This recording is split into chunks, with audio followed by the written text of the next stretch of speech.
ആകാശവാണി. നമസ്കാരം. വാർത്തകൾ വായിക്കുന്നത് ദീപു എസ് എൽ.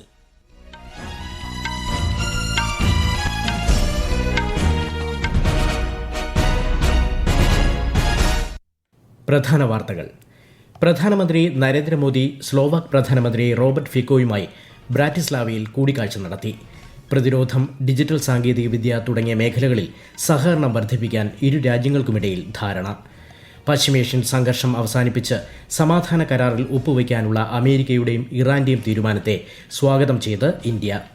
രാജ്യത്ത് പെട്രോളിന്റെയും ഡീസലിന്റെയും ശേഖരം മതിയായ അളവിൽ ലഭ്യമാണെന്ന് കേന്ദ്ര സർക്കാർ.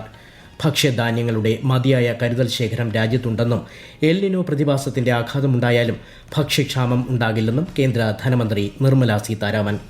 സെൻസസ് 2027ന്റെ ഭാഗമായ സെൽഫ് എന്യൂമറേഷൻ പ്രക്രിയയ്ക്ക് കേരളത്തിൽ നാളെ തുടക്കം. സ്ത്രീകൾക്ക് KSRTC ഓർഡിനറി ബസ്സുകളിൽ സൗജന്യ യാത്ര ഒരുക്കുന്ന പ്രിയദർശിനി പദ്ധതിക്ക് സംസ്ഥാനത്ത് തുടക്കമായി. ഫിഫ ലോകകപ്പിൽ ഇന്ന് സ്പെയിൻ കേപ്പ് വെർദെയും ബെൽജിയം ഈജിപ്തിനെയും നേരിടും. വാർത്തകൾ വിശദമായി. വിദേശ പര്യടനം തുടരുന്ന പ്രധാനമന്ത്രി നരേന്ദ്രമോദി സ്ലോവാക്യ പ്രധാനമന്ത്രി റോബർട്ട് ഫിക്കോയുമായി ബ്രാറ്റിസ്ലാവയിൽ പ്രതിനിധിതല ചർച്ചകൾ നടത്തി. ഇരു രാജ്യങ്ങൾക്കുമിടയിലെ ബന്ധം സമഗ്ര പങ്കാളിത്തമായി ഉയർത്താൻ ധാരണയായതായി കൂടിക്കാഴ്ചയ്ക്ക് ശേഷമുള്ള സംയുക്ത വാർത്താ സമ്മേളനത്തിൽ ശ്രീ മോദി അറിയിച്ചു.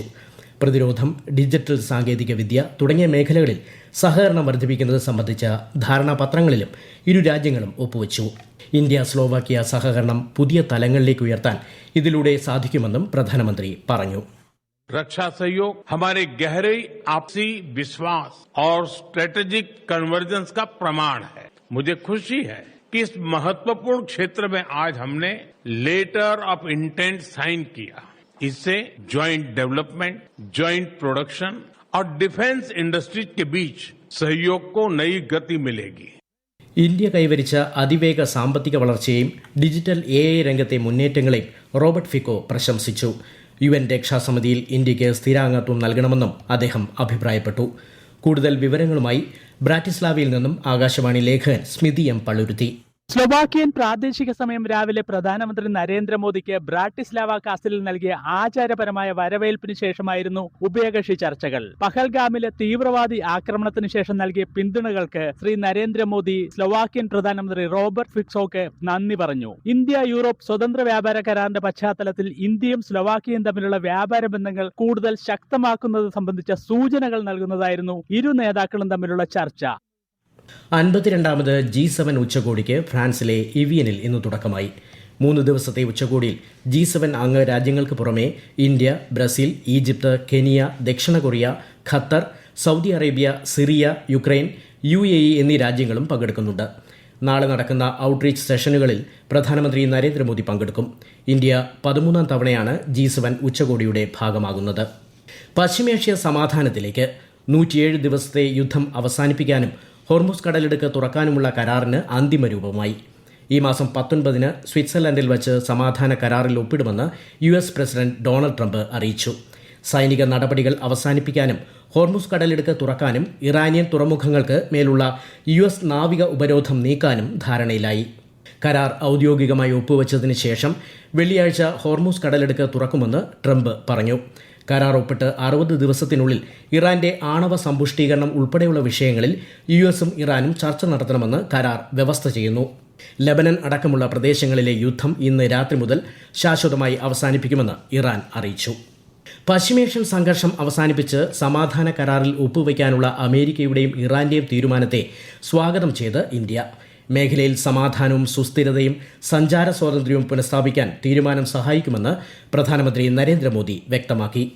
രാജ്യത്ത് പെട്രോളിന്റെയും ഡീസലിന്റെയും ശേഖരം മതിയായ അളവിൽ ലഭ്യമാണെന്ന് കേന്ദ്ര സർക്കാർ. വാണിജ്യ വ്യാവസായിക സ്ഥാപന ഉപഭോക്താക്കൾ ചില്ലറ വിൽപ്പനശാലകളിൽ നിന്ന് പെട്രോളും ഡീസലും വാങ്ങുന്നതിന് സർക്കാർ താൽക്കാലിക നിയന്ത്രണം ഏർപ്പെടുത്തിയിട്ടുണ്ടെന്നും പെട്രോളിയം മന്ത്രാലയം ജോയിന്റ് സെക്രട്ടറി സുജാത ശർമ്മ പറഞ്ഞു.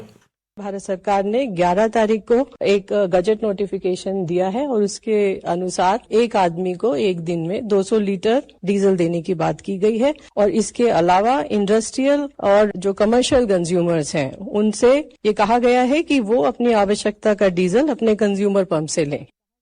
ഇന്ത്യയിലേക്കുള്ള 62,370 മെട്രിക് ടൺ LNGയുമായി ദിശ എന്ന കപ്പൽ ഹോർമുസ് കടന്നതായി ഷിപ്പിംഗ് മന്ത്രാലയം അറിയിച്ചു. കപ്പൽ വ്യാഴാഴ്ച ഗുജറാത്ത് തീരത്തെത്തും. രാജ്യത്ത് രാസവള ശേഖരം മതിയായ തോതിലുണ്ടെന്നും കേന്ദ്ര സർക്കാർ അറിയിച്ചു. ഈ വാർത്തകൾ ആകാശവാണിയിൽ നിന്ന്.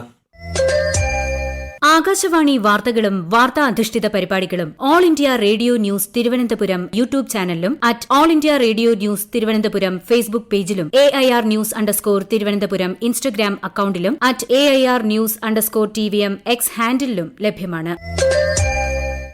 രാജ്യത്ത് ഭക്ഷ്യധാന്യങ്ങളുടെ മതിയായ കരുതൽ ശേഖരമുള്ളതിനാൽ എൽനിനോ പ്രതിഭാസത്തിന്റെ ആഘാതമുണ്ടായാലും ഭക്ഷ്യക്ഷാമം ഉണ്ടാകില്ലെന്ന് കേന്ദ്ര ധനമന്ത്രി നിർമ്മല സീതാരാമൻ. കാലവർഷം ഇക്കുറി സാധാരണയേക്കാൾ കുറവായിരിക്കുമെന്നാണ് പ്രതീക്ഷിക്കുന്നത്. റാബി സീസണിലേക്കുള്ള വളം വിതരണം നവംബർ മുതൽ ആരംഭിക്കുമെന്നും ന്യൂഡൽഹിയിൽ നടന്ന പരിപാടിയിൽ ധനമന്ത്രി അറിയിച്ചു. This year, because of the El Nino, I think we are preparing for not so good a monsoon. Of course, we have enough buffer stocks. Since last year we've maintained, so there shouldn't be a food shortage. But for farmers, it will have an impact because this year his income will be stressed out. കഴിഞ്ഞ 12 വർഷത്തിനിടയിൽ ഇന്ത്യയുടെ വികസന യാത്രയുടെ പ്രധാന ചാലകശക്തികളായി ശാസ്ത്രവും സാങ്കേതിക വിദ്യയും ഉയർന്നുവന്നതായും ഭരണം, നവീകരണം, പൊതുജനക്ഷേമം എന്നിവയുടെ നെടുംതൂണായി അവ മാറിയെന്നും കേന്ദ്ര ശാസ്ത്ര സാങ്കേതിക സഹമന്ത്രി ജിതേന്ദ്ര സിംഗ്. ശാസ്ത്ര സാങ്കേതിക വിദ്യയെ ദേശീയ ദൌത്യങ്ങളുടെയും മുൻനിര പരിപാടികളുടെയും അവിഭാജ്യ ഘടകമാക്കാൻ സർക്കാരിന് സാധിച്ചിട്ടുണ്ടെന്നും മന്ത്രി ന്യൂഡൽഹിയിൽ വാർത്താസമ്മേളനത്തിൽ പറഞ്ഞു. സംസ്ഥാനത്ത് സെൻസസ് 2027 ആദ്യഘട്ട പ്രവർത്തനങ്ങൾ ജൂലൈ 1 മുതൽ ആരംഭിക്കും. പൊതുജനങ്ങൾക്ക് സ്വയം വിവരങ്ങൾ രേഖപ്പെടുത്താവുന്ന 15 ദിവസത്തെ സെൽഫ് എന്യൂമറേഷന് നാളെ തുടക്കമാകും. se.census.gov.in പോർട്ടൽ വഴി കുടുംബ വിവരങ്ങൾ നേരിട്ട് സമർപ്പിക്കാം. സ്ത്രീകൾക്ക് KSRTCയുടെ ഓർഡിനറി ബസ്സുകളിൽ സൗജന്യ യാത്ര ഒരുക്കുന്ന പ്രിയദർശിനി പദ്ധതിക്ക് സംസ്ഥാനത്ത് തുടക്കമായി. സ്ത്രീകൾക്ക് സാമൂഹ്യ സാമ്പത്തിക മാറ്റങ്ങൾക്ക് വഴിയൊരുക്കുന്ന ജനക്ഷേമ ഇടപെടലാണ് പദ്ധതിയെന്ന് ഉദ്ഘാടനം നിർവഹിച്ചുകൊണ്ട് മുഖ്യമന്ത്രി VD സതീശൻ പറഞ്ഞു. കോഴിക്കോട് വീണ്ടും ഷിഗല്ല മരണം റിപ്പോർട്ട് ചെയ്തതോടെ ജാഗ്രത കർശനമാക്കി ആരോഗ്യവകുപ്പ്. ഭക്ഷ്യസുരക്ഷാ വകുപ്പിന്റെ നേതൃത്വത്തിൽ ഹോട്ടലുകളിലും ബേക്കറികളിലും ഉൾപ്പെടെ പരിശോധന ശക്തമാക്കിയിട്ടുണ്ട്. കോഴിക്കോട് 2 കുട്ടികൾക്കു കൂടി ഇന്ന് ഷിഗല്ല സ്ഥിരീകരിച്ചു. 12ാമത് അന്താരാഷ്ട്ര യോഗ ദിനത്തിന് മുന്നോടിയായി കേന്ദ്ര ആയുഷ് മന്ത്രാലയത്തിന്റെ ആഭിമുഖ്യത്തിൽ ന്യൂഡൽഹിയിൽ പ്രത്യേക പരിപാടി സംഘടിപ്പിച്ചു. ഈ വർഷത്തെ യോഗ ദിനാഘോഷങ്ങൾക്ക് കൊൽക്കത്തയിലെ റെഡ് റോഡിൽ പ്രധാനമന്ത്രി നരേന്ദ്രമോദി നേതൃത്വം നൽകുമെന്ന് കേന്ദ്ര സഹമന്ത്രി പ്രതാപ് റാവു ജാദവ് ചടങ്ങിൽ പറഞ്ഞു. 2026 പത്മ പുരസ്കാരങ്ങൾ 65 പേർക്ക് കൂടി രാഷ്ട്രപതി ദ്രൗപദി മുർമു സമ്മാനിക്കും. രാഷ്ട്രപതി ഭവനിൽ ഈ മാസം 23 നടക്കുന്ന ചടങ്ങിൽ നടൻ മമ്മൂട്ടി പത്മഭൂഷൺ സ്വീകരിക്കും. കഴിഞ്ഞ മാസം ആദ്യം 66 പേർക്ക് പത്മ പുരസ്കാരം സമ്മാനിച്ചിരുന്നു. ഫിഫ ലോകകപ്പിൽ ഇന്ന് സ്പെയിൻ കേപ്പ് വെർദയെ നേരിടും. രാത്രി 9:30 മത്സരം. രാത്രി 12:30 നടക്കുന്ന മത്സരത്തിൽ ബെൽജിയം ഈജിപ്തിനെ നേരിടും. പുലർച്ചെ 3:30 സൗദി അറേബ്യ ഉറുഗ്വേ പോരാട്ടം. 16 വയസ്സിന് താഴെയുള്ള കുട്ടികൾക്ക് സമൂഹമാധ്യമ പ്ലാറ്റ്ഫോമുകൾ നിരോധിച്ച് UK ഭരണകൂടം. യുവതലമുറയ്ക്ക് ബാല്യം തിരിച്ചു നൽകുകയെന്ന ലക്ഷ്യത്തോടെയാണ് ഇത് നടപ്പാക്കുന്നതെന്ന് ബ്രിട്ടീഷ് പ്രധാനമന്ത്രി കെയർ സ്റ്റാർമർ വ്യക്തമാക്കി. ഗെയിമിംഗ് വെബ്സൈറ്റുകൾ ഉൾപ്പെടെ വിവിധ ഓൺലൈൻ സേവനങ്ങൾക്കും നിയന്ത്രണങ്ങൾ ബാധകമാണ്. 22,000 രൂപ നിക്ഷേപിച്ചാൽ പ്രതിദിനം 1 ലക്ഷം രൂപയും ഒരു മാസം 30 ലക്ഷം രൂപയും തിരികെ ലഭിക്കുന്ന നിക്ഷേപ പ്ലാറ്റ്ഫോമിനെക്കുറിച്ച് സമൂഹമാധ്യമങ്ങളിൽ പ്രചരിക്കുന്ന പ്രധാനമന്ത്രി നരേന്ദ്രമോദിയുടെയും കേന്ദ്ര ധനമന്ത്രി നിർമ്മല സീതാരാമന്റെയും വീഡിയോ വ്യാജമാണെന്ന് കേന്ദ്ര സർക്കാർ. ഈ വീഡിയോ നിർമ്മിത ബുദ്ധി ഉപയോഗിച്ച് നിർമ്മിച്ചതാണെന്നും ഇത്തരമൊരു നിക്ഷേപ പദ്ധതി സർക്കാർ ആവിഷ്കരിച്ചിട്ടില്ലെന്നും പ്രസ് ഇൻഫർമേഷൻ ബ്യൂറോയുടെ ഫാക്ട് ചെക്ക് വിഭാഗം അറിയിച്ചു.